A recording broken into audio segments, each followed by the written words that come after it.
Brother Eli, ako po ay Iglesia ni Cristo po. Sige. Tatanong ko po sana, paano po ako maliligtas sa mga huling araw po? Wala namang kaligtasang ibang pinakikita ang Biblia, kundi yung pananampalataya kay Kristo. Sabi sa 3:16 ng Juan, sapagkat gayon na lamang ang pagsinta ng Diyos sa sanlibutan, na kanyang ibinigay ang kanyang bugtong na anak, upang ang sino mang sa kanya'y sumampalataya ay huwag mapahamak, kundi magkaroon ng buhay na wala hanggan. Di ba yun ang nakalagay sa talata? Sasampalataya tayo kay Kristo. Pero paano natin siya sasampalatayanan? It is the question. It is the big question mark. Paano natin siya sasampalatayanan para tayo kanyang iligtas? 2:13 ng Tito. Basa. Nahintayin niyaong mapalad na pag-asa at ang pagpapakita ng kaluwalhatian ng ating dakilang Diyos at tagapagligtas na si Hesukristo. Ayun, hihintayin daw natin yung mapalad na pag-asa at pagpapakita ng kaluwalhatian ng ating dakilang Diyos at tagapagligtas na si Hesukristo. O, edi maghihintay pala tayo. Sino ba yung dadating? Yung Diyos at tagapagligtas na si Hesukristo. Yun ang hihintay, hindi naman yung Ama ang babalik eh. Ang babalik na hihintayin yung Diyos at tagapagligtas na si Kristo. Kaya naman hihintayin, nangako siya kasi babalik. O He will return. Sino yung babalik? Diyos at tagapagligtas na si Hesukristo.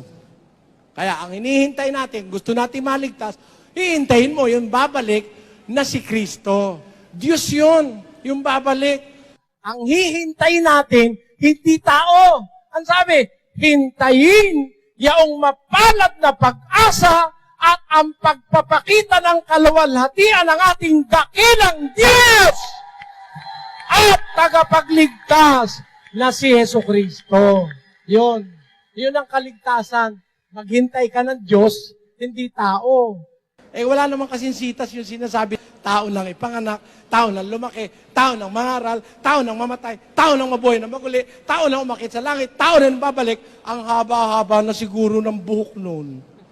Tao pala nung pumanik, saka ang tanda-tanda na noon. Dahil yung tao ay tumatanda Hindi mo na nga siya makikilala siguro pagbalik kung tao siya. At palagay ko kung tao siya, patay na siya ngayon. Wala kasing tinapay sa langit Yung tinapay na literal na ikinabubuhay ng tao, wala nun. Walang material na tinapay doon. Para sabihin mong tao siya, nakaupo sa kanan ng Diyos sa langit. Ang totoo, kapatid, Ito Kapatid, ito, tandaan mo itong talata, bibigay ko sa'yo. Sa lahat ng Biblia, nakasulat ito. Timoteo 6:16. Na siya lamang ang walang kamatayan, na nananahan sa liwanag na di malapitan, na di nakita ng sino mang tao o makikita man. Yung palang Ama sa langit, hindi nakita yun ng sino man tao o makikita man. Kung si Kristo'y tao, lumalabas hanggang ngayon, hindi niya pa nakikita yung Ama.